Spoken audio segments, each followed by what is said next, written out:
All right, welcome, and this is the time and place for the city council meeting for the city of Kuna. We'll go ahead and call this meeting to order, and Nathan, would you take the roll, please?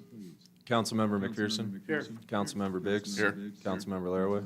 Yes. Council President Bruce? Here. Mayor Steer?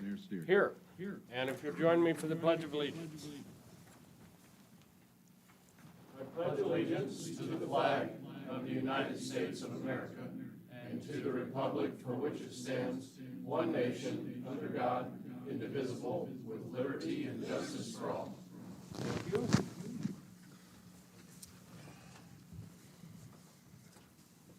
First item is consideration to amend the agenda.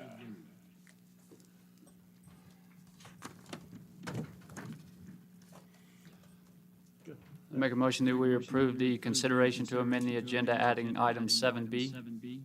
Second. Motion's amended and seconded to add item 7B to the agenda. Is any further discussion? All those in favor, say aye. Aye. Any opposed? And that motion carries. Next item is a consent agenda. I make a motion that we approve the consent agenda as published. Second. Motion's made and seconded to approve the consent agenda. Is any further discussion on that motion? Nathan, would you poll the council, please? Councilmember McPherson? Yes. Councilmember Biggs? Councilmember Laraway? Yes. Council President Bruce? Yes. And that motion carries. That takes us to public comment.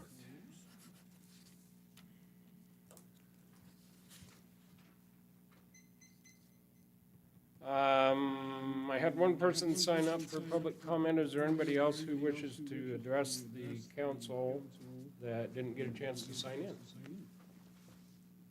All right. Michael Rocco, you may have the floor, sir.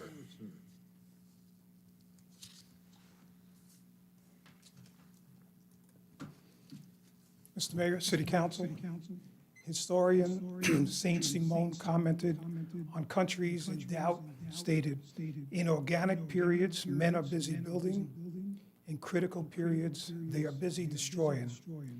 I come before you with an aching heart, fiercely fighting off a sense of apathy and helplessness for the quality of life in our small city of 30,000.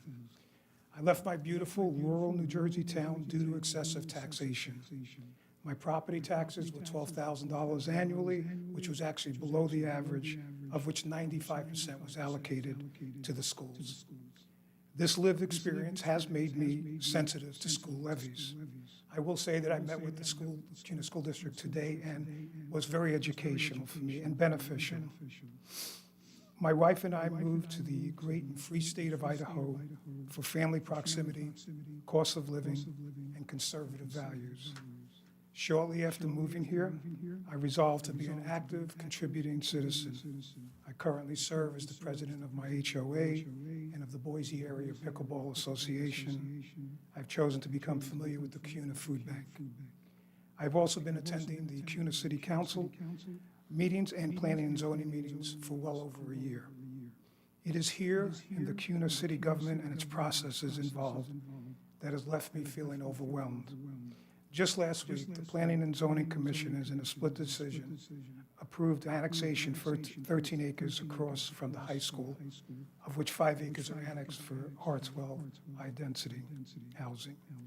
One commissioner reasoned he had no choice but to approve based on the city comprehensive plan, future land use and designation, and dealing with various agencies like ACHD. In our community, there appears to be a groundswell of frustration and feelings that troubled times have come to our small town. Overcrowded schools, traffic challenges, and serious accidents discourage and frighten people. They feel defeated when they see public information on the website posts the latest budget is 2023, or under the transparency category, the most current department reports are 2021. I am so grateful for you, Mr. Mayor, and City Council members. I have witnessed you collectively giving of your time to help make CUNA a great city. I am especially grateful for some personal time that each of you have allocated to me to learn and to make me a more informed citizen. I pray that you and your families are blessed for your service. My closing comment is we must do better. Slow the growth and hope that we are not in the critical periods of being busy destroying. Thank you. Thank you. Thank you. Thank you. So is there anybody else who wishes to address the council? If you want to, I'll have you sign in. Yeah, I'll just have you sign your name and on the sheet. I'm sorry.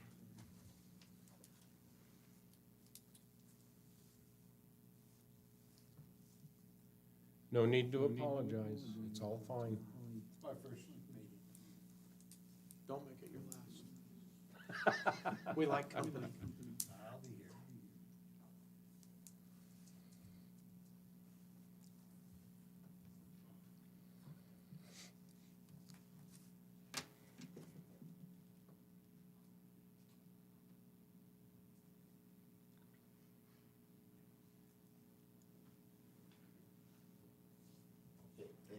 Thank you. And Keith Hartman, you may have the floor, sir.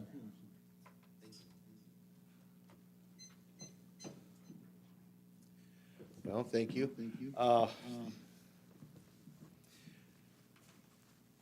I moved here 15 years ago from Seattle area. I moved here because my wife and I came through here and we liked the community, the small town effect of it, and that's why we moved here. I like to be part of the community. I'd just like to say shortly, I've witnessed different communities that I've lived in, different states, and that has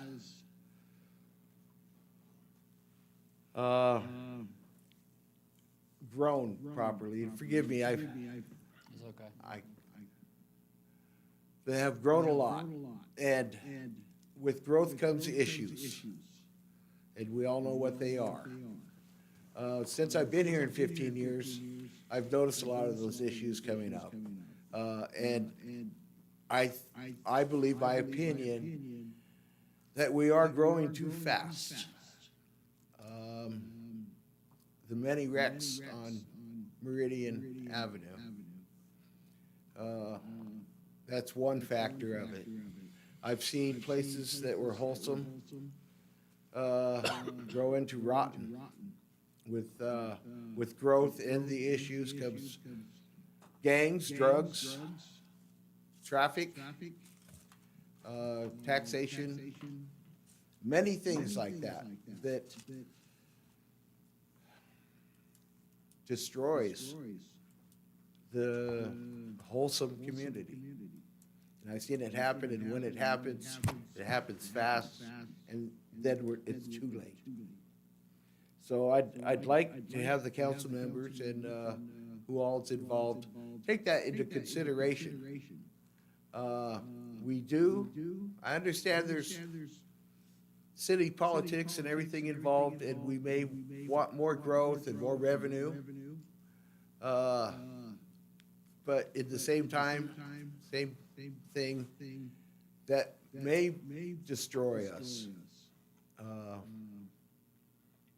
And I'd just like to state that I would like more control over growth. And one thing that, I'm ignorant. I don't know a lot about the law and changing them. But I realize that the laws, the way they're written now, allow, I think I understand this, I may be wrong, allow,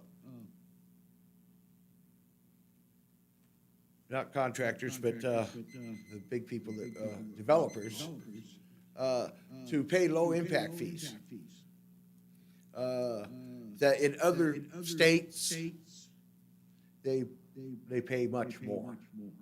So I'm thinking, well, we can have laws changed. I know that, I've been told that you all are bound by the law to go along with this. But I've seen no councilman tell people, we'll try to change the law. I don't know how to do that. I'm gonna try. I know that when I lived in the Seattle area, there was a citizen that really got involved in this, and he was able to have laws introduced to the state senators or congressmen, and he did do a lot of good. So I would just like to state that I oppose the massive growth that we've had. I've already recognized, since I've been here in 15 years, the growth and the issues that have came with it. So I'd like to go on record. Okay. Thank you, sir. Thank you Keith, very if you get a much. chance, one of these days, swing by and we'll visit. Yeah, great, because like I say, I'm very ignorant. I haven't taken the time to do this, and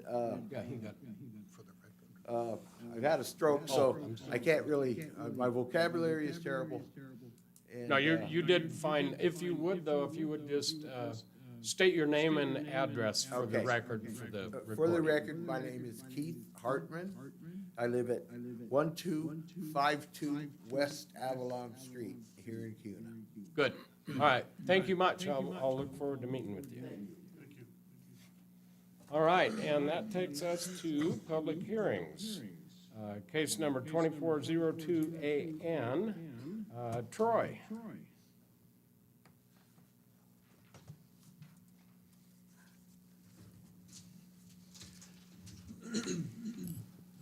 Good evening, Mr. Mayor and members of the council. For the record, Troy Buchanan, Development Services, Cuna, Idaho, Senior Planner.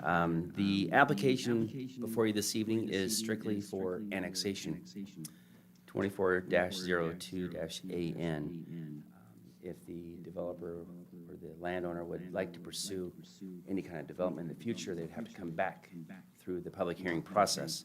But tonight's public hearing is only about the annexation. They are requesting to annex 41.50 acres into the city limits, and they are seeking the R6 zone, which is the medium-density residential. Staff has reviewed the proposed annexation for qualification and also with compliance with Cuna City Code, the future land use map, and Idaho state statutes, and finds that it does meet the requirements listed in those codes. Staff does recommend that if the council approves this application for annexation, that the applicant be subject to the conditions of approval listed out in the staff memo. The applicant is here this evening, and they do have a presentation, and I will be here for any questions that you might have. All right, question for Troy? All right, not yet. Thank you, Troy. You got it right the first time, Development Services. It was 50-50, Yeah. and I went really slow. All right, yes, if the applicant would like to step forward and state your name and address for the record, please. Kelly Black, Bailey Engineering, 1119 East State Street, Eagle, Idaho, 83616, representing Trilogy Development for Powderhorn. We are requesting, let me get to page 2 here. We're requesting annexation of Powderhorn. The subject site is 41.5 acres, located on the southeast corner of School Avenue and Mason Creek. The future land use map has this property designated as medium-density residential. Surrounding land uses include medium-density residential to the north, the east, and the south. Low-density residential is designated on the county parcels to the west. We are requesting an R6 zoning district, which is a medium-density zone. The subdivision to the north is zoned R6, and the subdivision to the south is zoned R4. Sites to the east and the west are county rural residential. I also have a few aerial views of the site that I wanted to show.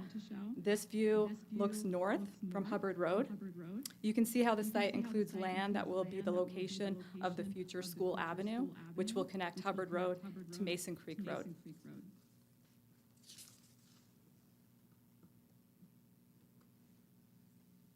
And here's another view of the site, and you can see the Denali Heights subdivision on the south. Right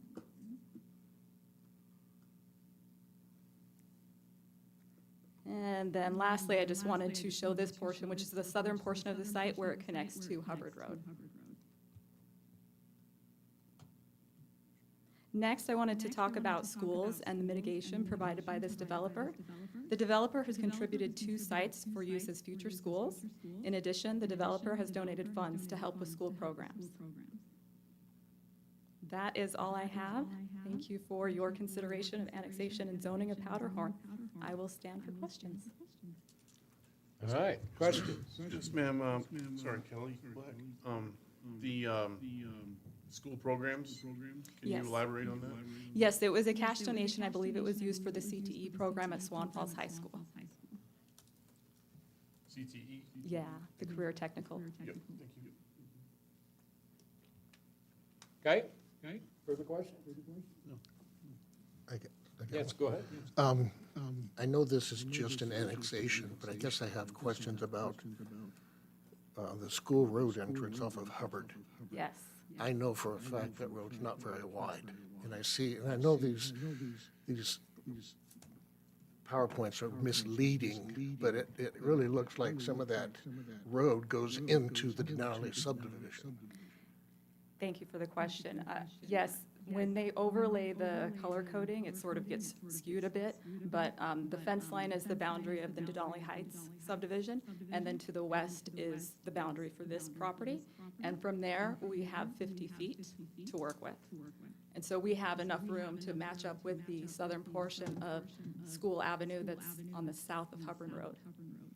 What we don't have is the landscape buffer that we would have at the That's what I was going to ask. northern part. Are you going to go into Perfect Lane any, or is that? We cannot go into Perfect Lane. It is a part of the CCNRs for that subdivision, the county subdivision. Another question I have, and I know you do not control this, but looking at the site here, how many exit or egress, ingress, however you want to call it, are going to be on Mason Creek Road? I know you don't have a plat. On Mason Creek, we will have likely one to match up to what's on Silver Trails, that subdivision right there, if you can see where my mouse is. So it's likely that the road would align there, and then, of course, we'll have that alignment with School Avenue right there.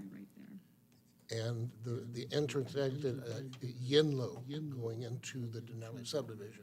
Yes. I know you do not control that. That's all ACHG requirements.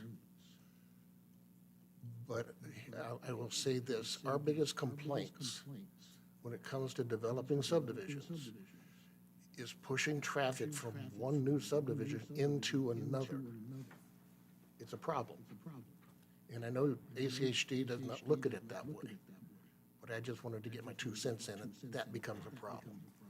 Understood, thank you. Yes, they will have exits onto Mason Creek Road. We will likely connect to Yenlo Avenue because they did stub the street there for that reason. But then there will be exits onto School Avenue as well. Okay, thank you. Okay, anything further for the applicant? Not from me. Okay, thank you very much. All right, and this is a public hearing. I didn't have anybody sign up to testify in this matter. Is there anybody who wishes to sign up to testify? Okay. If you would step forward here and sign up on the sheet here.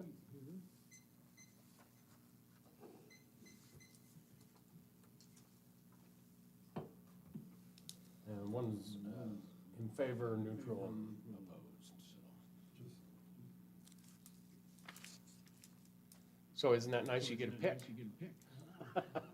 You have choices.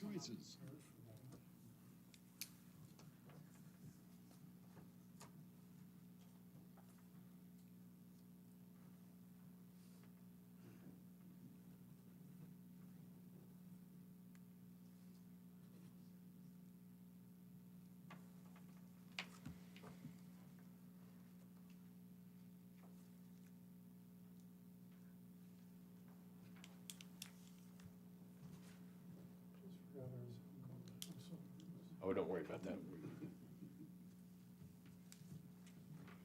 All right, very good. Thank you for And then if you participating. would, just state your name and address for the record there at the podium, and you may have the floor.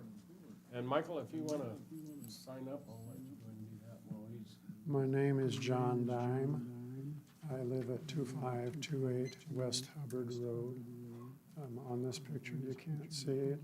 I'm at that very bottom left-hand side of that screen, right on the intersection of what's Perfect Lane and Hubbard Road. May I ask a question of the council, or is it just pure?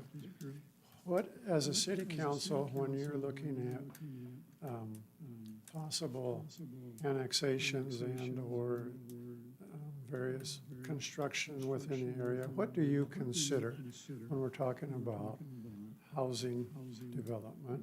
What do you look for as to whether or not you're in favor of annexation and/or changing the amount of houses per acre type stuff? Well, usually, so we have a future land use map that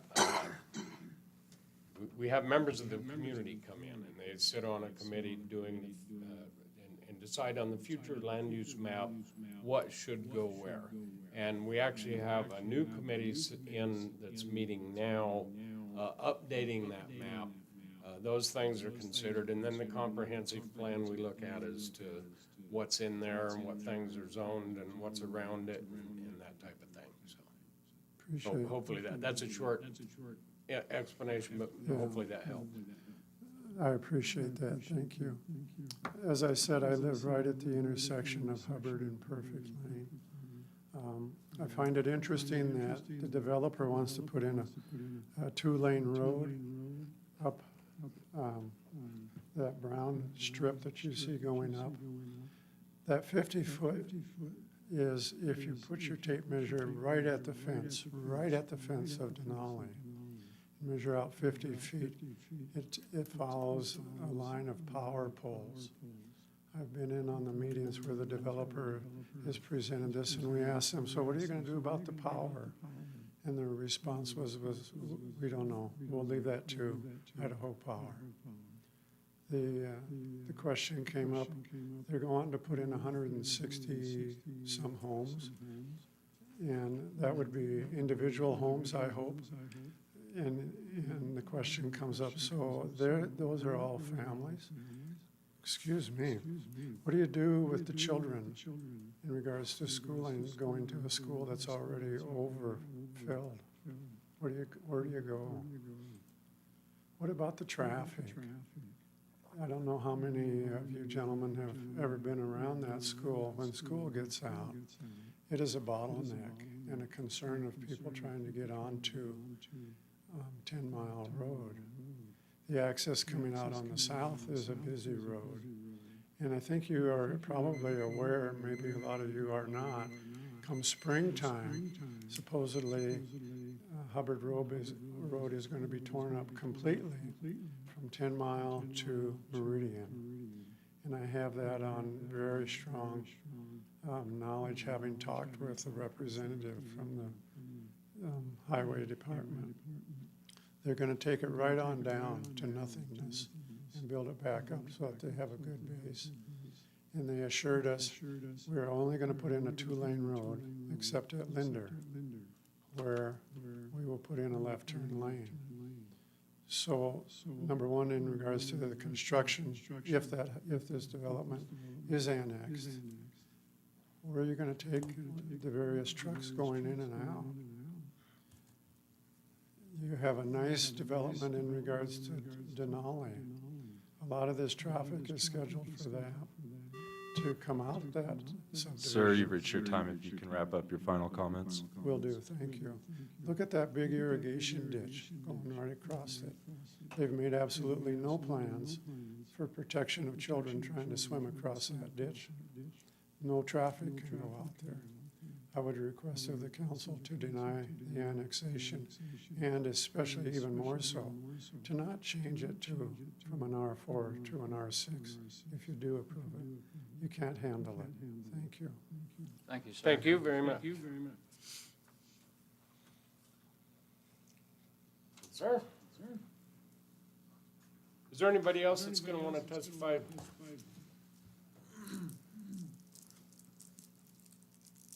Michael Rocco, 1286 East 40 Erie Street in Cuna, Idaho.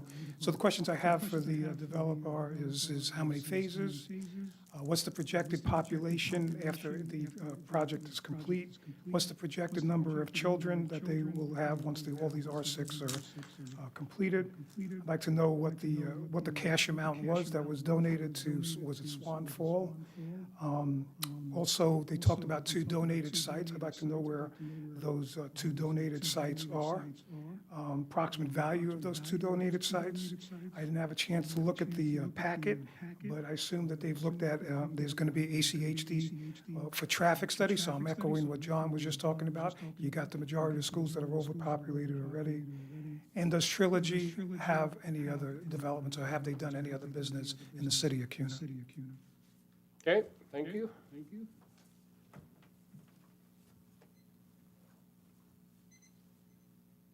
Awesome. And then again, if you would just state your name and record for the address, and I'll let you even have your agenda back when you. Oh, yeah. Yeah, thank you. Tim Jensen with Cuna School District, 711 East Porter Street here in Cuna. And I just felt like I wanted to get up and confirm the donations that the developer has made to the school district with the cash and the land donations as well. I just want to make sure to give that confirmation to you guys as well. So I'll stand for any questions. Okay, anybody have any questions for? No, sir. Tim? Go ahead. So, reading the memo, there was a lot of really good information on that, but I didn't see a solid recommendation of for or against. See on the He's neutral. neutral. Yeah, I just wanted to stand up and confirm what they had said, So, about the donation side of it. So. and then we can also confirm that although the levy passed with a 59% rate, to have a bond passed, which would affect building, requires a supermajority. That is correct. And there's none on the agenda, or at least there's none in the school district, or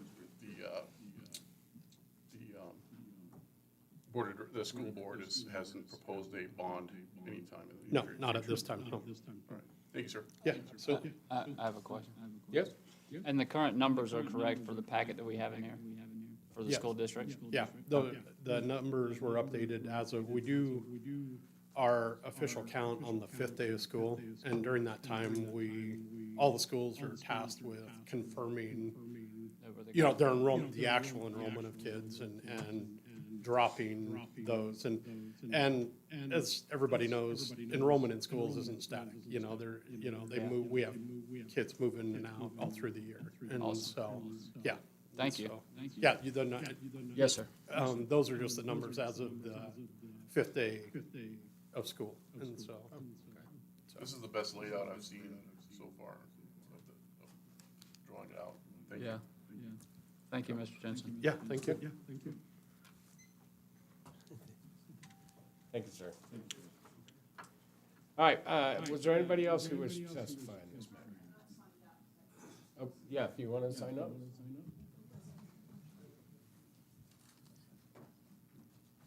We'll waive the fee for you. This is how I get my Christmas card list.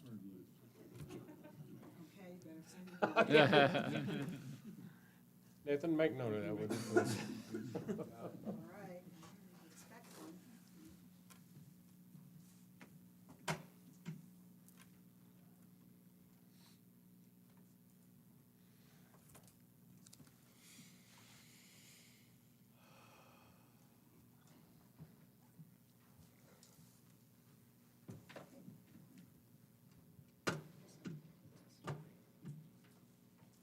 All right, that's good.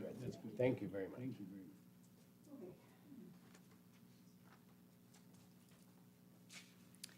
My name is Ann Potter, and I live in that corner property there on the left, right at the very left. And I've been here for 20, how long here? 24. Oh, that's all. Okay, 20 plus. So, but when I moved in, it was just the rural properties, county properties there on the left. What, we had 7 properties, and since then, all of this is coming around us. This last parcel was sold by the neighbor. But I would say you've got, what I'd like to reiterate what John Dime said. You've got R4 right here, south, and you've got county property on the right, county property on the left. And, I mean, it's going to get developed one way or another, but I certainly would like to see it kept at R4, which was the original development. And with the traffic, that's a concern, the traffic that's going to come out of Hubbard Road. And I know the people from Denali Heights are probably concerned about that as well. And that's the R4 development right there. So that's pretty much all I have to say. CUNA's getting crowded enough. I know you want the revenue. I know you like to see the progress. But many people moved here because of the rural flavor of the town. And so R4 is plenty. So that's all I have to say. Thanks. Thank you. And I'll just make a note, since I've heard a couple people say it. The city doesn't need more revenue if we don't have growth. It doesn't do any of us any good to make more money for the city. So without the growth, we don't need it. So just so you know, that's not why we approve things. We don't do that for more revenue. Anyway, anybody else that wanted to testify? Okay? And if there's anybody after him, if you would sign on the sheet here so we can move this along.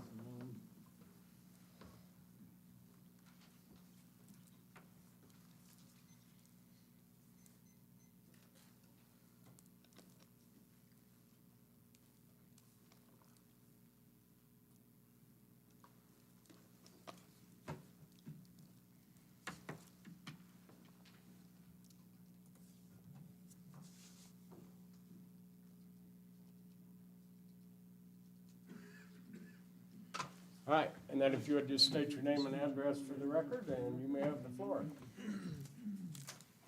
I'm Randy Patterson. I'm at 2205 West Rickon Street, which is directly behind, across Mason Creek. So my back fence looks into that property.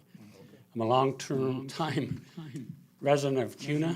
I grew up on a farm just to the west of there, east of there, over on Linder, which is now covered with houses, again, covered with houses. My biggest concern about this development is the traffic. I see the traffic every day around that school. There's no out to get out except to go out to 10 Mile. You can't, of course, if they put it all the way through, you come down to Hubbard. And I know they're working on a road to go out to Columbia. And even with those outlets, I'm afraid the traffic is going to be horrendous with that number of houses. And it's already bad. So I'd just like to say, I'd like to see some changes made so that we could get traffic out, if that's what they decide to do, or maybe think about what we're doing. Thank you. Okay, very good. Thank you, sir. Thank you, Randy. All right, would the applicant like a chance for rebuttal?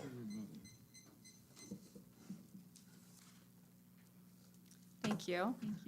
I just wanted to speak to a few things that were brought up. Again, this is annexation at this point and zoning, so we are looking for the R6. A lot of the things that were brought up, the phasing, the traffic, the canal, and School Avenue, and the design of that will be worked through with preliminary plat and included in that application. We'll submit a traffic impact study. ACHD and the city will review that, and With regard to School Avenue, we will work with them on the design for that because, of course, they are the driver of how that looks. Let's see. With the school, I did want to speak to that a little bit. The levy did pass, which is great. You know, I think if you've seen the board meetings, there was a lot of community involvement, a lot of advocacy efforts put into play that played a key role in this. And I think that the momentum from this and the continued community involvement will assist in the passage of the next bond. Both the community and the board are working very hard to get the next bond passed, which is the way the state of Idaho funds schools. In addition, the district has said in their letter that they do have a couple of ways to mitigate capacity, including busing students and then, of course, passing the bond. And again, the district is really working diligently in addressing capacity, and I do think they're doing a really great job. And the developer has been working with the school district. As mentioned, the development team provided mitigation with the 2 school sites, as well as the funds for the school program, and that saves the taxpayers $3.7 million.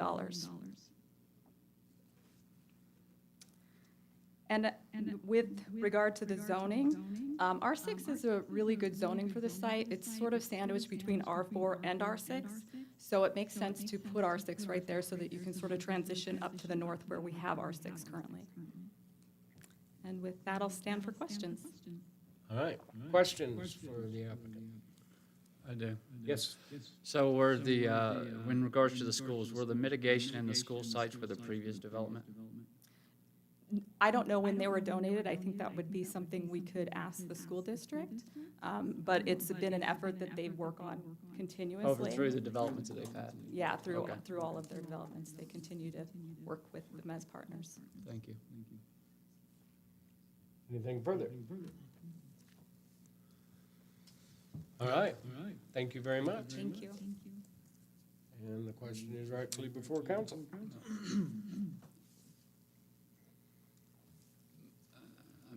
I make a motion that we close evidence presentation and move to deliberation. Second. Motion's made and seconded. Is there any further discussion? All those in favor, say aye. Aye. Any opposed? Motion carries. You have anything? Well, I have a lot of things. You want to start? Well, we'll say it's been said ad nauseum for the last several, years, months. Schools can't keep up with capacity. That memo that we got from the school district lays it right out.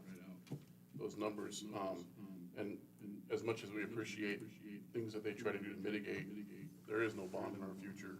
If you talk to anybody that I've talked to, constituents on the street, especially just passing a levy, right, I guess adding taxes there, the temperature for a bond probably isn't that good, especially to meet the supermajority threshold.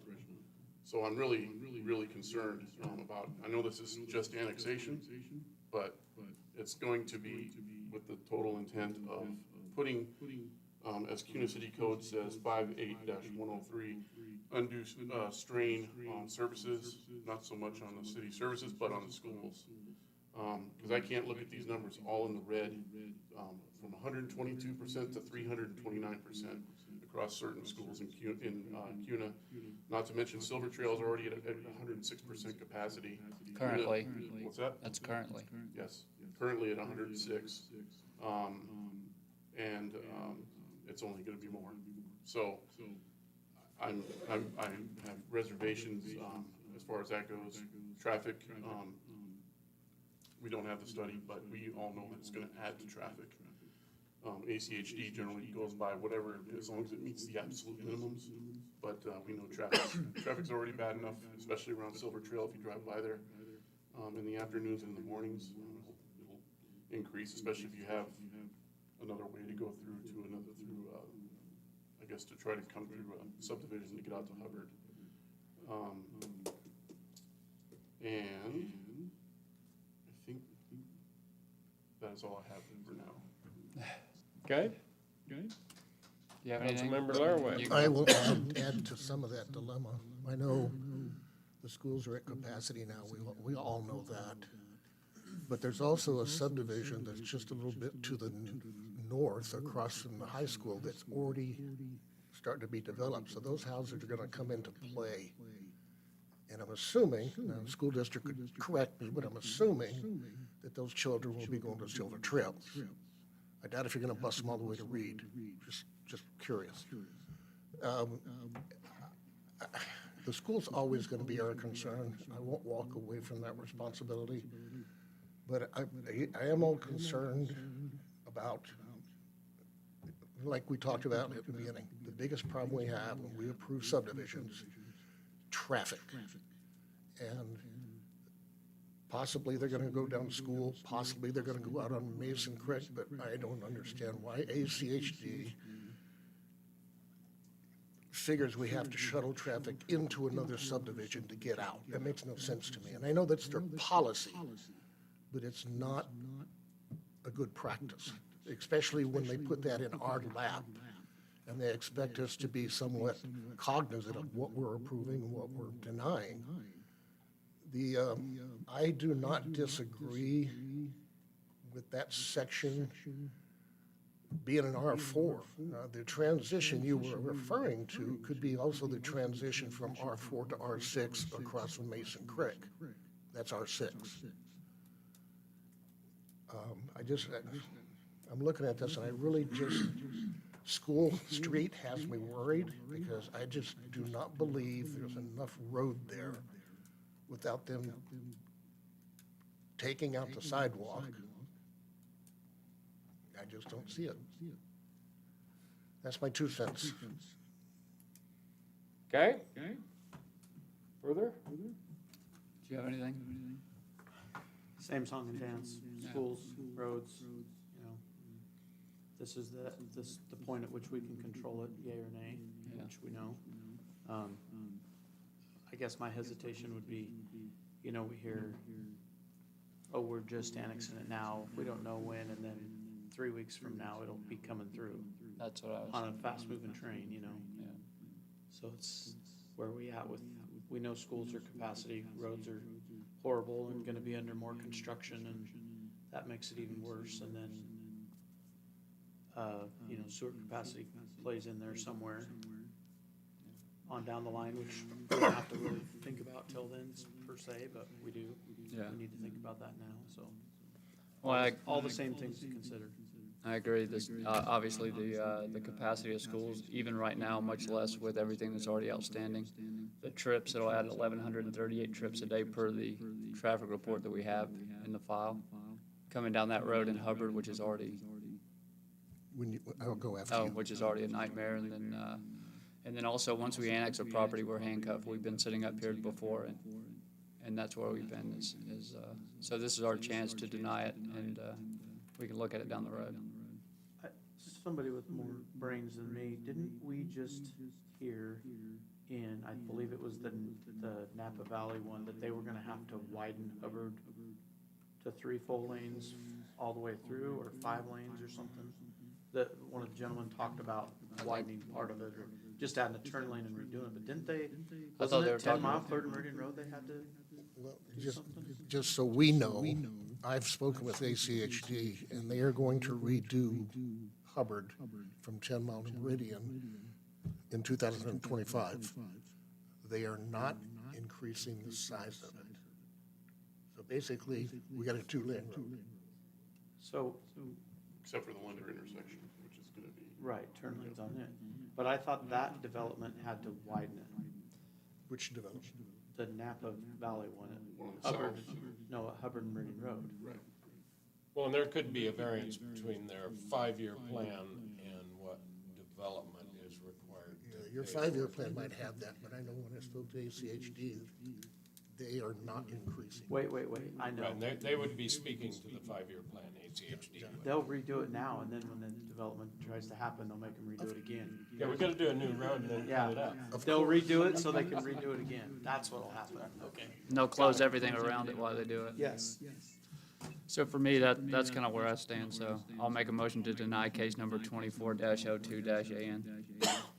Second. All right, we have a motion and a second. Is there any further discussion on that motion? Second. Oh, yeah, you already seconded I it. got it. Yeah, something's going off All on you. those in favor? Aye. Can I, wait a minute. Oh, wait. My ears were going off. What was the motion? I made a motion to deny it, he seconded it. Thank you. All right. We have a motion and a second. Any further discussion on that motion? All those in favor, say aye. Aye. Is there anyone opposed? And that motion carries. Thank you.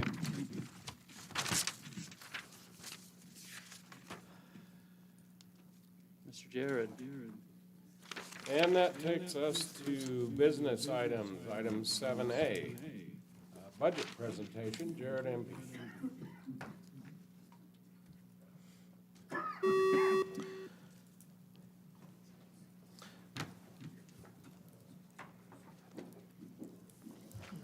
Good evening, Mayor and Council. Jared Empey, City Treasurer. Before you, I have year-end budget recap for fiscal 2024 that ended on September 30th, 2024. So the first page that you see is just our combined cash statement. So you can see this is kind of our liquid balance sheet. As you can see, the different bank accounts and investment accounts that the city had on September 30th and how it's allocated by fund. As you can see, the total cash and investments totals 75 million, approximately 76 million. And as you can see, it's allocated below to each fund. The general fund currently at year end had 20,700,000. The latecomer fund had about 6 million. Water fund had 14.7 million rather.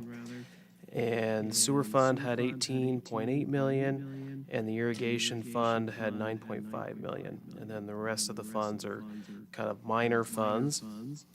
So I'm very pleased with the cash position and the liquidity that the city currently has. Then the next statement is essentially an income statement summary. So as you can see, in accounting, we try and have different bases of accounting, meaning we like to look at when we earned money at different times. So as you can see, we have a budget basis. So in other words, when I do a budget update, this is the basis that I'm presenting it on. And then in the next column is a modified accrual basis. So at year end, I compute depreciation and make adjustments for those depreciation calculations. And so that's the difference there. However, those depreciation adjustments are only for proprietary fund. So that would be the water, the sewer, irrigation for fiscal 2024. And as you can see, under both bases of accounting, the city's doing well financially, and which bodes well for the future, especially since year-end we had 147 million in assets. That's the historical value. Unfortunately, under United States accounting standards, we don't adjust those for fair market value adjustments. Instead, we carry those at historical value. So if something's 40 years old and it should be 5 times that, we don't make adjustments for that. So if we do a rough adjustment, we probably have about 250 million in assets. And if we have approximately 76 million in cash, that means we have approximately a 30% coverage ratio, which is very good so that we can avoid bonding for future repairs that will necessarily need to be done. So because eventually infrastructure wears out or needs replaced. So I think we're in a very good financial position in that way. Then on the final sheets, we have the detail for the budgetary basis. As I said before, I think that each fund is operating in a healthy manner. We had a few misses that were outside our control, such as state liquor distribution came in a little low, and the sales tax revenue came in a little low. However, everything else went very well in regards to development, income, and other items within the general fund. And let's see, some other highlights. The Latecomers Fund. So we still have approximately, I want to say 6 million in obligations for improvements that developers have made.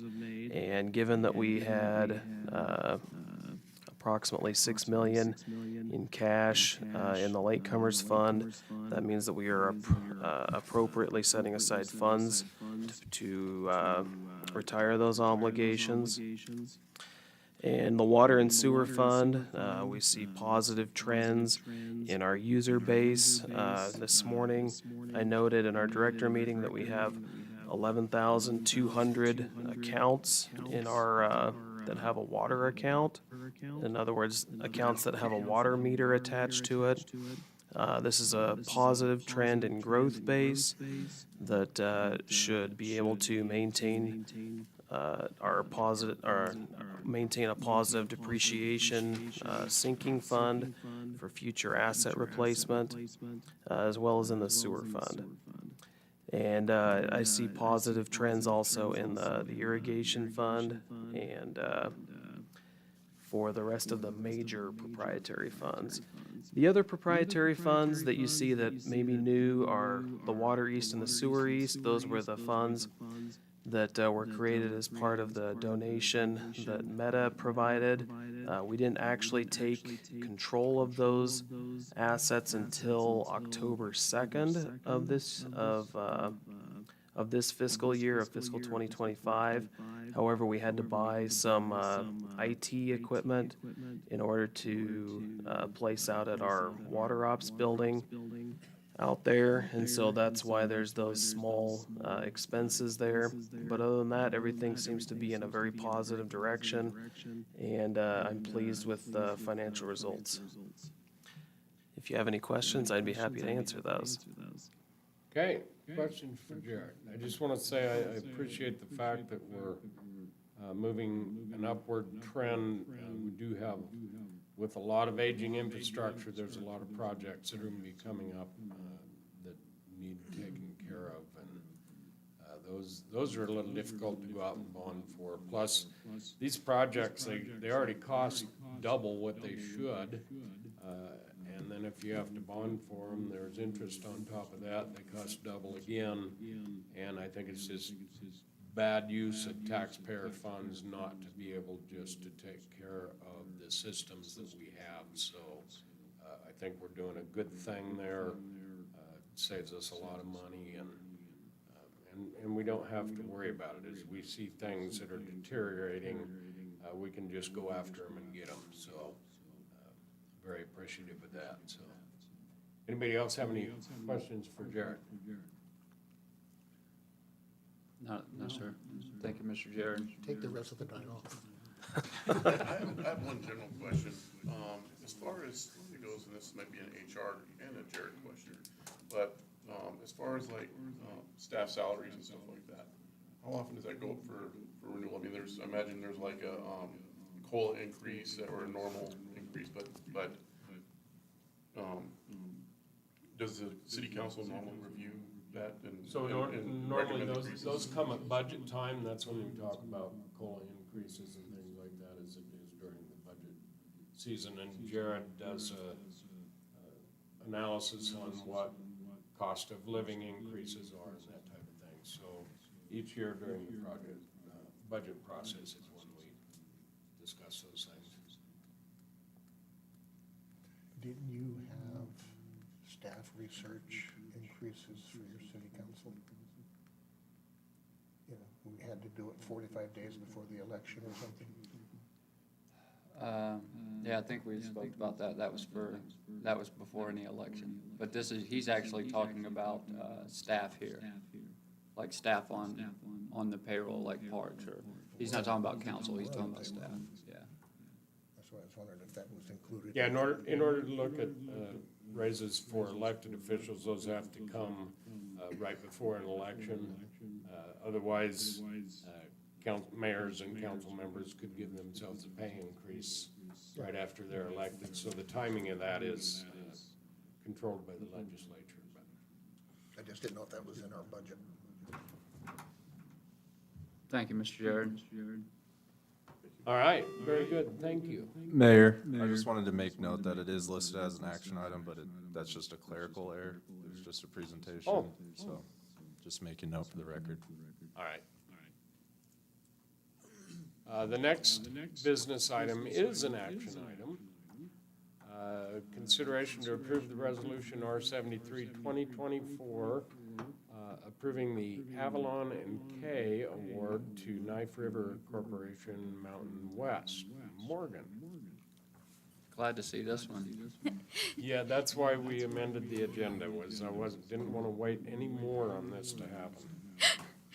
Well, thank you, Mayor and Council, and the mayor kind of stole my thunder on this one. The reason you didn't see it come through the consent agenda like you normally would on this kind of thing is because we did get the signed contract from Knife River back a day after, so we wanted to amend the agenda so we didn't have the next step, which is construction scheduling, wait another 2 weeks before we had a signed contract. So this is just the approval of the bid, the signing of the contract. We'll get that back to Keller and to our construction manager and get going on putting a schedule together for this one to get it rocking and rolling. That's great. I get asked that question every time I walk into the post office or Walgreens or Latte Da or out, well, anywhere over there. Stop walking. Well, Yeah. the last remaining thing that I Ew. heard was that it was not eminent domain, but wasn't one of the owners had a problem, I guess, but I guess they're all good with that now? Councilman Biggs, we do have to do a little bit of a right-of-way acquisition on this one, and that is moving through the process concurrently. We just have to get, due to the nature of where the property is owner at with the deed, we have to set up a reconveyance, and there's lots of steps for paperwork for that. So by the time it's constructed, the entire right-of-way can be dedicated back to its ACHD on that corner, so. Okay, thank you. Well, I want to give a special thanks to staff, everybody that's had a hand in this. This has been a very long and drawn-out process. As you know, we have ITD and ACHD working on the same project, and because of that, it became a city project, so we had to take control of that.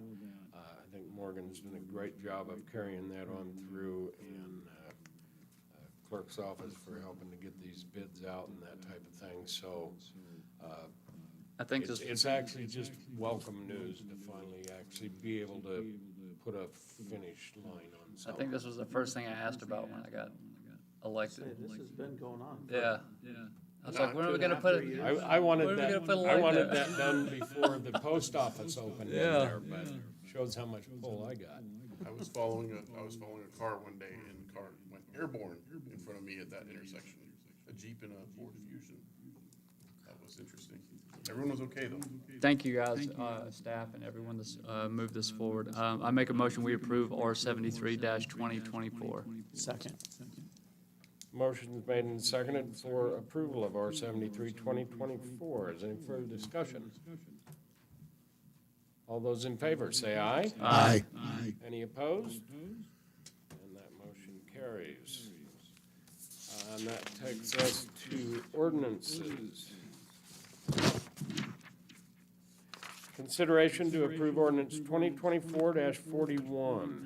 An ordinance of the City Council of the City of Cuna making certain findings and enlarging the boundaries of the Cuna Municipal Irrigation System by the inclusion of Ada County Assessors DB Development LLC and declaring water rights appurtenant thereto are pooled for delivery purposes, and directing the city clerk to record this ordinance as provided by law, and directing the city engineer to provide notice of this ordinance to the Boise Cuna Irrigation District, the owners, and update the irrigation system map and providing an effective date.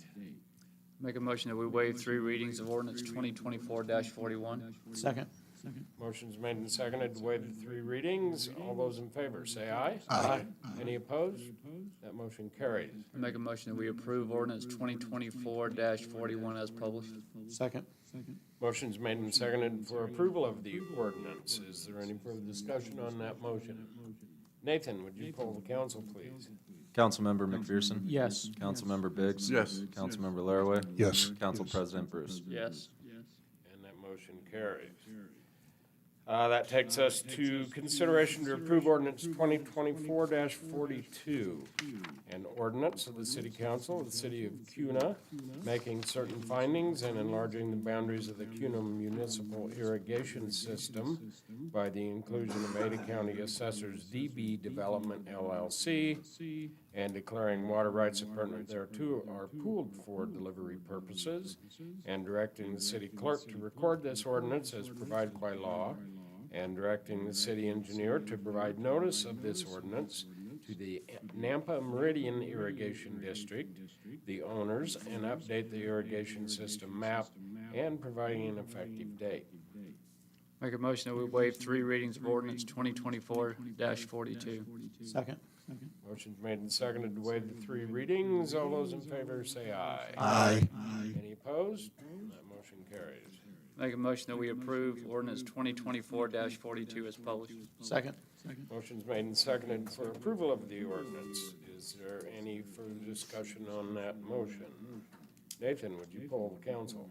Councilmember McPherson? Yes. Councilmember Biggs? Yes. Councilmember Laraway? Yes. Council President Bruce? Yes. And that motion carries. And that takes us to an executive session under Title 74-206E.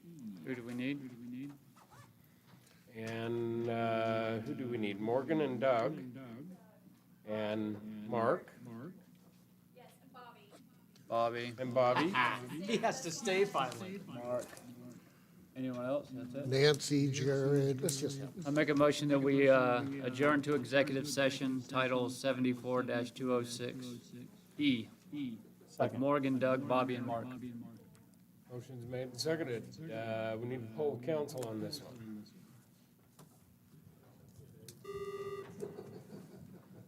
Councilmember McPherson? Yes. Councilmember Biggs? Yes. Councilmember Laraway? yes. Council President Bruce? Yes. And that motion carries.